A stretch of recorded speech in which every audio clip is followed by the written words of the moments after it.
And so for us, the expansion of our heart, for most of us in these times, that sense of self-expansion is the right path of the two paths that lead to ego transcendence.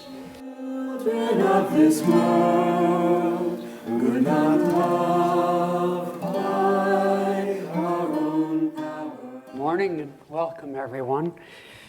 This ego is going to talk to you about not having an ego. Let's figure that out. Interesting nexus I find between power and love. The power of love is the power that has created this universe, or so we're told. And as love makes the world go round, although it's mostly desire makes the world go round, nonetheless, that power, that love is power. It's not a nexus we normally think of, admittedly. Yogananda, whose teachings we follow here at Ananda, would say in his lectures and so forth in the 20s and 30s, he said, superiority, what's it called? What's that word? Complex. Complex, thank you. Because superiority complex and inferiority complex are both aspects of the ego. You know, I think of monks and nuns walking around and, doing this and so forth. It has its place, okay? Looking down at your feet, I do it all the time so I don't trip. It does have its place, but you miss the roses. You're not able to share the smile of your heart with other people. You know, we do these readings year in and year out and so on, and at the end of today's reading is the quote from the Bhagavad Gita on an aspect of cosmology, the aspect of what's called prakriti, nature in the world, spoken of in teachings of India, called the gunas. It's a word I don't really care much for, sounds slightly off. But in any case, it's not a teaching for which we have a parallel, really, in our Christian heritage. And yet, it's that flux and play of energies throughout the world that not only gives rise to this world, but what makes it so difficult to know who am I. Swami Kriyananda, our founder, and he was a direct disciple of Yogananda, would relate the story. I remember when I first met him in the 70s, I couldn't quite figure this guy out. He seemed to me at first always talking about himself. Wait a minute, But then I realized, as I finally began to listen, that he was always giving a lesson. And he said, when I was a young monk, and I knew I was very intellectual. I mean, he wrote 150 books after all. But he also knew he was a bit proud of his intellect. So his guru, our guru here at Ananda's, Paramahansa Yogananda, encouraged him to be more devotional. So he worked hard at that. He had a beautiful voice and was actually quite musical. So he took up chanting. And one day he woke up and found himself proud of his humility. He would use the example, one that I remember from college when I had to hand wash my clothes in a Ringer washing machine. Anybody? Don't even raise your hands. Yeah, don't bother. Anyway, I had one of those. And I remember, he gave the example, and I guess I remember it well, where you'd put your shirt in the bucket or whatever it was, or when I was traveling, like in India, and had to wash my own clothes, you'd push the shirt down and then a bubble would come up the other side. And so we Catholics, former Catholics, we had this thing that we called scrupulosity. And it means you were so worried about whether you said the right thing or did the right thing that you were just a mess, okay? I don't know how many of you know who C.S. Lewis is. In fact, you all do. You just don't necessarily know the name. He wrote the Chronicles of Narnia. He was a personal friend of J.R. Tolkien, you know, the Lord of the Rings. They were highly intellectual, very sort of noble in the traditional sense of the word, being British and highly educated, literary, and there was a small circle of friends, which included some other famous people. He converted, having been an atheist, to Catholicism prior to World War II. And during World War II, he was kind of a Christian apologist. He was on the radio every week. And he wrote a book called Mere Christianity, in addition to his more famous writings. Anyway, he had this, sort of like Churchill, he had a way with words. And I hope I can get the words right. He said, rather than think less of yourself, think of yourself less. You didn't get it, huh? Okay, you got it. Anyway, but here we are. We're stuck with this thing. You know, back in the time of Christ, or, you know, in that kind of time, so far as my studies have revealed, there was no such concept in Judaism or in Greek philosophy that I know of, equivalent to what we call the ego. In fact, Yogananda defined ego as the soul identified with the body. And because the body was the only thing that was me, I mean, it still is, let's face it, for you and me, but nonetheless, in terms of sort of self-expression and understanding and precepts of the time, there was no such concept that I'm aware of. And so if there was to be an afterlife, and that was not a common agreement in Judaism at the time, or anywhere else for that matter, at least in the West, it would naturally take the resurrection of the body if there was an afterlife. So it made total sense that if Jesus was going to demonstrate that he was the Son of God, or whatever he wanted to demonstrate, power over nature, he would resurrect his physical body. It made perfect sense. It also makes perfect sense that if in fact there is no concept of reincarnation, and it was sort of hanging around during his days, but it wasn't very clear and nobody ever talked about it, and they certainly didn't agree about it, so he couldn't possibly bring it up. So if all you get is this one body, this one shot at it, and if there is an afterlife, not only will you have to get your body back, but whatever the afterlife is, has to be forever. Makes perfect sense, okay? So you can't really blame them for what they did. Well, we could blame them, but I mean, when we do, but nonetheless, things are what they are. And the whole process of accepting people and their point of view for what it is, right or wrong, is part of becoming mature. In any case, here we are with this ego. And you know, in the first chapter of the Bhagavad Gita, that beloved scripture of India, which came to America in the early 19th century and fired the imagination and the inspiration of some of the great thinkers of the time, like David, what's his name, Thoreau? Thank you, and Ralph Waldo Emerson. They all had 3 names back then. Anyway, and Walt Whitman, who forgot his middle name. I'm just trying to see if you're awake. Are you here? Okay. I mean, when the Bhagavad Gita came, it really began a revolution in this country.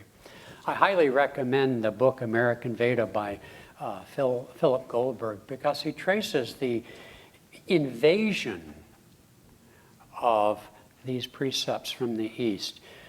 The great historian Arnold Toynbee once said that we in the West have conquered the East with our guns, but someday the East will conquer us with love. And I think of Gandhi and many other great souls who have come. Yogananda said someday lion-like swamis would come to the West, and that, of course, has already happened and continues to happen. But in the Bhagavad Gita, in chapter 1, Krishna talking to his great disciple Arjuna, reassures him that the soul is eternal. The soul can never die. And thus, this idea that we've kind of inherited from the medieval period of killing the ego. Well, these are just words. Consciousness, according to the ancient precepts, East and West, but as so clearly expressed in the East, consciousness is the mother of creation.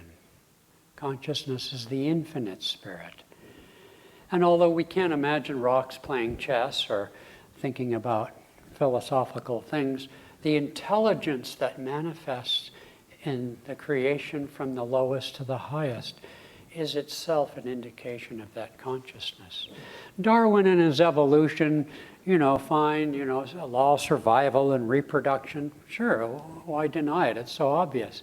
But there's a deeper mystery involved with evolution. It's the urge and the impulse to become more conscious, to become more aware. Even the impulse to gain possessions and dominion over things and power over your co-workers in the office. All those things that we do are all impulses towards expanding our awareness.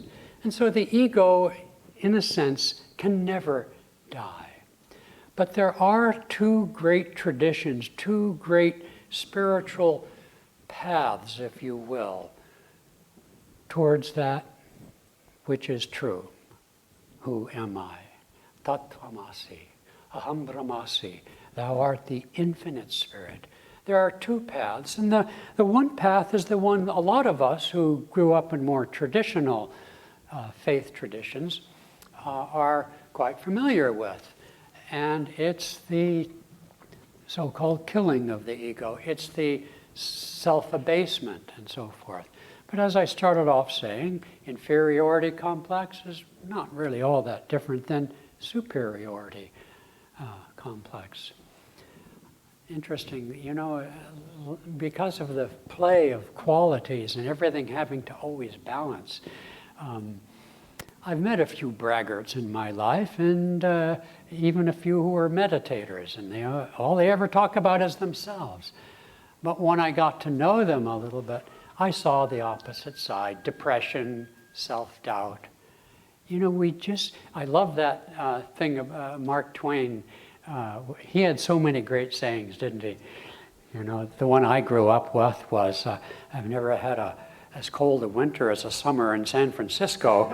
And having grown up just south of San Francisco and being fogged in every winter when I was playing baseball, I remember railing at the fog, I want a summer.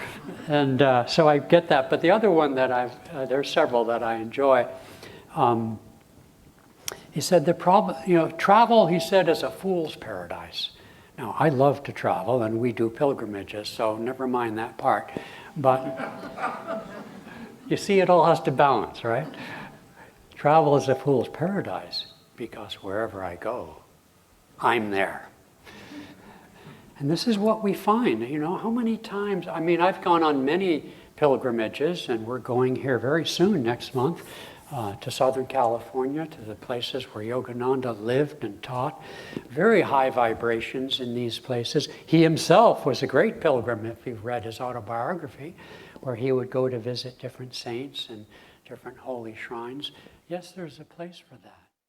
How many times have I walked into a sacred place and temple and was, hungry, or, I had a stomach problem, especially when you're traveling in some certain countries and so forth, or was miffed about whoever I was traveling with, or it just goes on and on. Wherever you go, there you are.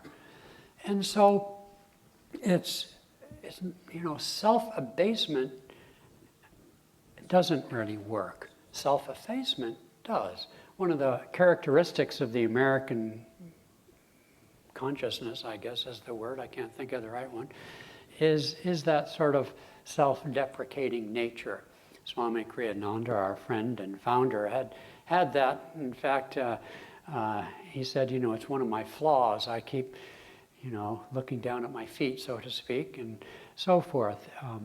He said that he opined, he imagined that he perhaps in a past life had gotten carried away from the spiritual path in the search for fame.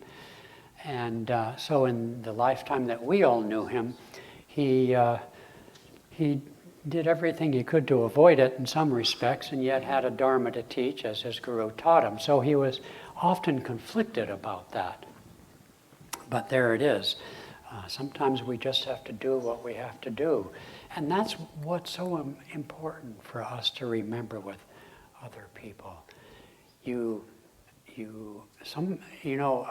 Yogananda, his most advanced disciple, was from Kansas City, self-made millionaire, and which meant something back in those days. And he was running the Kansas City Center for Yogananda. And at one point, Yogananda said to him, "You don't need to do that." He was very inward, very withdrawn in that way of that singular path that I've already mentioned. That was his way, and that was right for him. He no longer needed to have a public role. And those who do need to work it out. You see, it all just has to balance. So don't look at people who, this lifetime you might be, somebody's sidekick, or you might be somebody that you consider important. It doesn't really matter, because it all really does balance. Okay? But the other way, which is the way of self-expansion, is really the hallmark characteristic of how Yogananda spoke for us in this age. Looking down at your feet, as I say, it does have its place. Oh, good to know my socks match. Padma taught me. It took me years to get my socks to match, but I'm way better at it now. But really for us, we have a different consciousness in these times. I'm speaking only generally, okay? We travel, we learn, we love nature, okay? We want to learn and respect people of all different types. And so it's natural to our consciousness in these times. There are people even today, but in former times, people would rarely even leave their village, okay? So when, the Christians for 2,000 years talked about Christ as the only Savior, so what? They didn't know anything else. They didn't know anybody else. It just was where they were at, okay? Now things are different. And so for us, the expansion of our heart, the expansion, inclusivity, for example, is a very common term. For most of us in these times, that sense of self-expansion is the right path of the two paths that lead to ego transcendence. Swami Kriyananda wrote, among his many books, Sadhu Beware. And if you are sincere, and I'm assuming you wouldn't be here if you aren't, if you are sincere about learning who am I, and to go beyond that little, I was listening to some real character on Yoga Sutras the other day, some teacher. She was just a hoot. I can't actually recommend her because she was too much of a hoot, speaking of ego. But she kept referring to all this stuff in our heads as my little, suddenly I lost, Goebbels? What are, no, but what chipmunks or something. Anyway, there was a different word she used. And so throughout her lectures, which were actually quite fun, she kept hamsters. She kept referring to these little hamsters going around in their cage. And if we're ever to go beyond that and find out who we are, this self-giving is one of the teachings Swami Kriyananda gave. He has a beautiful, a wonderfully inspiring, very short talk on YouTube called Love is the Answer to Delusion, or something like that. It was something he realized very early in his young discipleship with Yogananda, because he was so intellectual, as I mentioned, sort of a lot in his head, if you will, like most of us. And he realized that his tendency to question everything, his inclination to doubt everything he might hear Yogananda say or other people, was just torturing him, okay? But he realized there was one thing he didn't doubt, and that was his love for his guru. And he realized that that devotion, that love, was his saving grace, literally. So in this short YouTube talk, he talks about that in his life. But of course, I think of that story from the Mahabharata where the devotee, oh my goodness,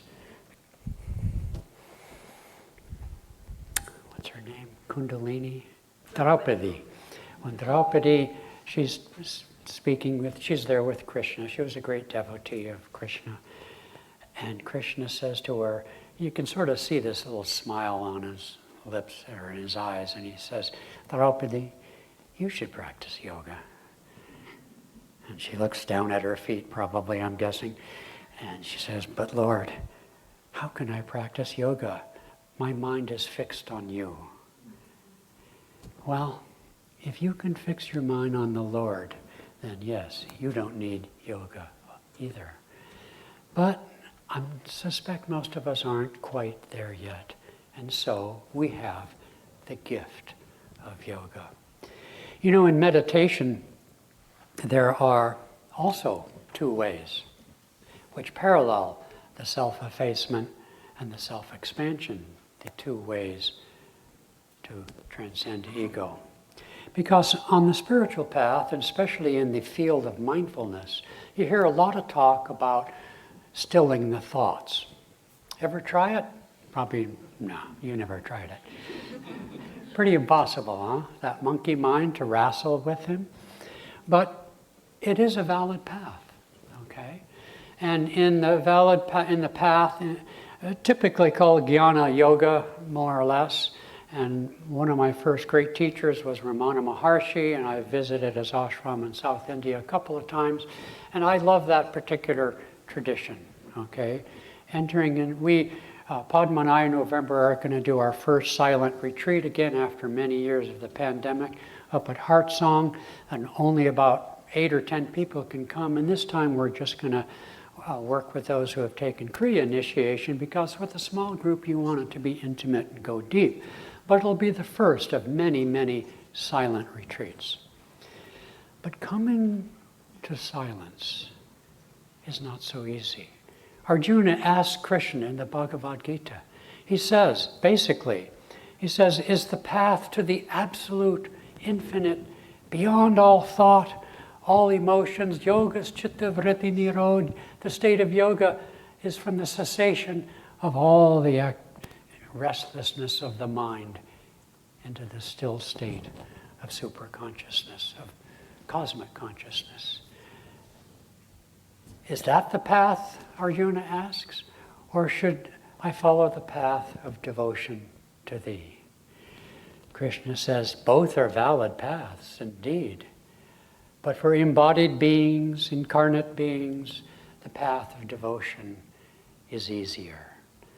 Yet both are valid paths. And sometimes, and we live in a culture that's not all that devotional, it's very rational, it's very mind-oriented, and so mindfulness is extremely popular. But the field of mindfulness discovered very quickly in my lifetime. In fact, I bet there's some who've been on Vipassana meditation retreats and so on.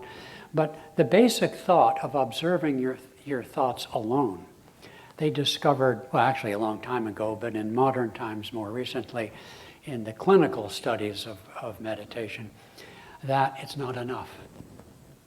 Because when we watch our thoughts, we get entangled with our thoughts.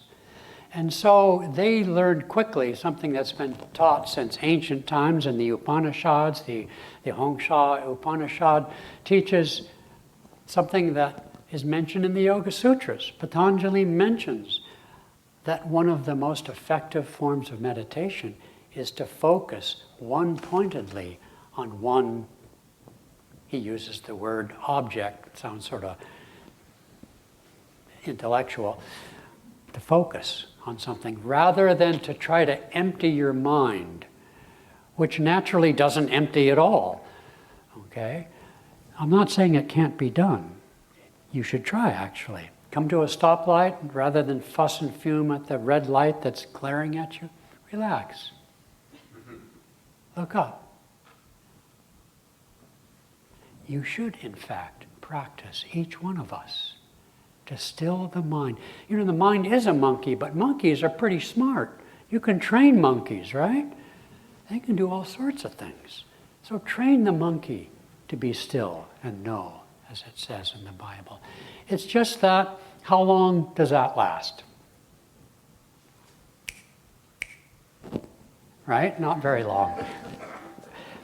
And so, truly, devotion to God and Guru. The heart. Swami Kriyananda would teach. Took me a few years to get it, but I'm a little slow. He said that the secret to the monkey mind isn't the mind, it's the heart.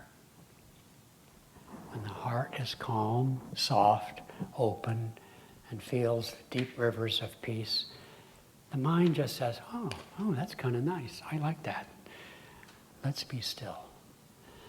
And so we have this constant flowing of the gunas back and forth.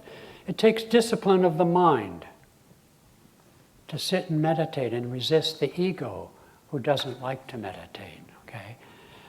But if it's if the mind's the only tool we have to meditate, we might find it not very satisfying.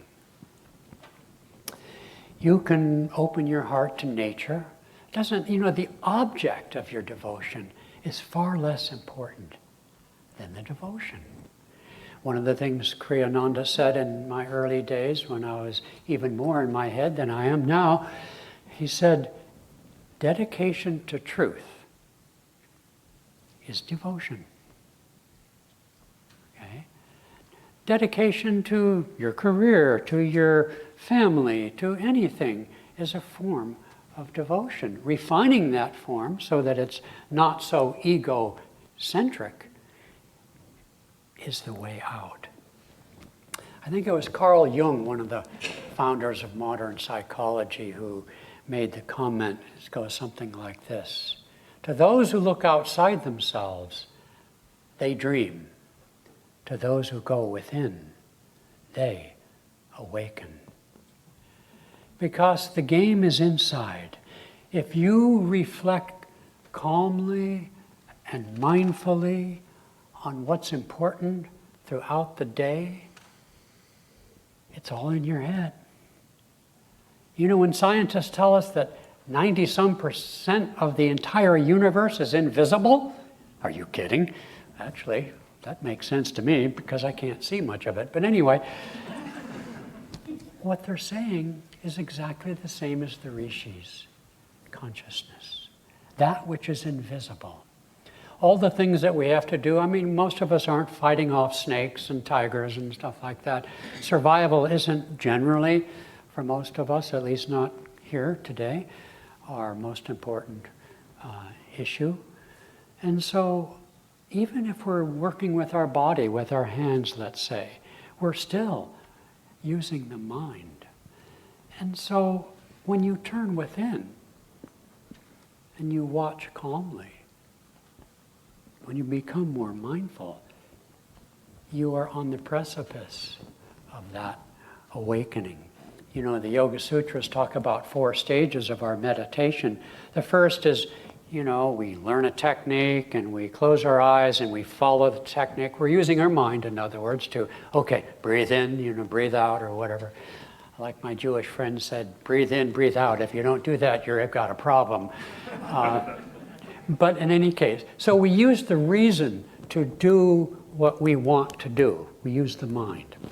Then as we get more into the zone of meditation, we relax and we get into it.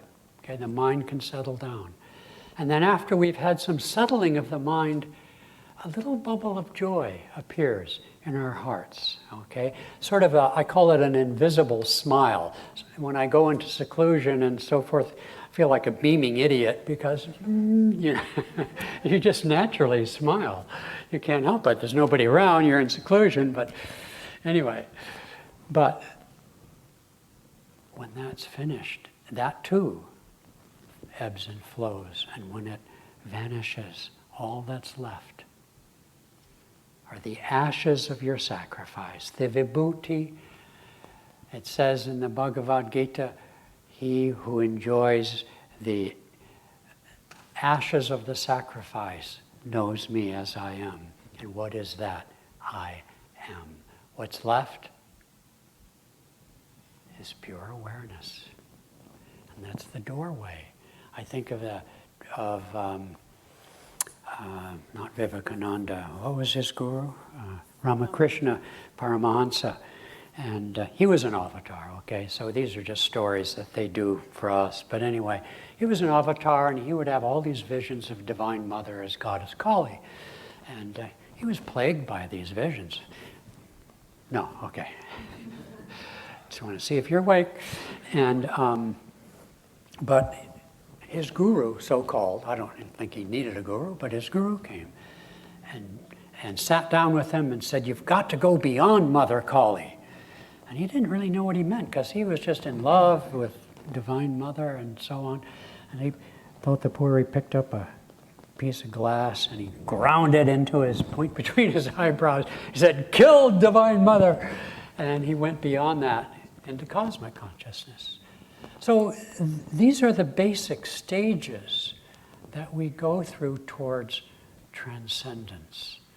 And it's a long road, let's face it. But we can walk that road every time we meditate. We can walk that road every time we go through any activity. We apply our mind, we get into what we're doing. From that comes a certain amount of satisfaction and contentment. And what's left after that is the sense of I. Behind everything, Master says, Yogananda says in his I everywhere. Let's see, did I write it down? No, I didn't write it down. Anyway, the cosmic, no, not that one, not that one.